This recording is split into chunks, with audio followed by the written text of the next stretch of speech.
শনিবার, তাই মুগ ডাল করবো। নিরামিষ তো খাই শনিবার, তাই ভাবছি কিছু শিম নিয়ে যাবো। নতুন গাছের শিম একদিন 3-4টা সেদ্ধ দিয়েছি বলেছিল, কটা বিছানোর জন্য রাখবো, এটা বিছানো রাখবো।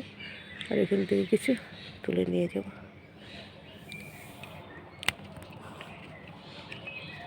ডালে দেবো, মুগ ডাল দিয়ে শিম করবো। আর অন্য কিছু আছে সেটাই দেখি, ফুলকপি টপিও আছে। ওই দিয়ে একটা সবজি বানাবো, কাকু আবার ডাল খায় না। ডালের থেকে কটা শিম তুলে দেবো, ডাল হবে, আবার অল্পই বানাবো। তুলে দেখাচ্ছে, এই দেখো এই শিম তোলা হয়ে গেছে। এই যে গাছে আরও আছে, এটা বললাম তো কটা বিছানোর জন্য রেখে দেবো। আর এই যে আছে, আরেকদিন নেওয়া যাবে। কিন্তু এটা গাছটা ছড়ালো না, গাছটাই নিচে এতটুকুর থেকে এতটুকুই হলো, কিন্তু আর ছড়ালো না।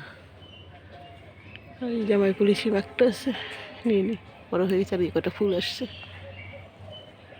ফুল আসছে। আর ফুল তো ফুটতেইছে। পুদিনা পাতাগুলোও এখন এই যে আবার বড় বড় হয়ে গেছে। কতগুলো সেদিন নিয়ে গেছিলাম, এবার বড় হচ্ছে। পালং গাছগুলো দেখিয়েছিলাম, দেখো একদিন তো হাগ করছি নিয়ে, এই যে আবার বড় বড় হয়ে গেছে। ডাটাগুলো নেওয়া যাবে এখন, এই দেখো বড় হয়ে গেছে।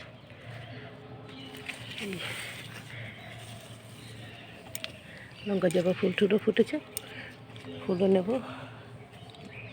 এই পুদিনাগুলো দেখো অনেক লম্বা হয়ে গেছে। ভিডিওটা তাহলে এখানেই রাখছি। যে কমলা ফুল ফুটেছে, এটাই তো অনেকগুলোই ফুটেছে এখন, এটাও ফুটেছে। আর এই আলু গাছটা দেখো কেমন হলুদ হয়ে গেছে, তুলেই ফেলা যাবে নাকি, দেখো একদম হলুদ হয়ে গেছে, পাতাগুলো কেমন হলুদ হয়ে গেছে। ভিডিওটা তাহলে এখানেই রাখি।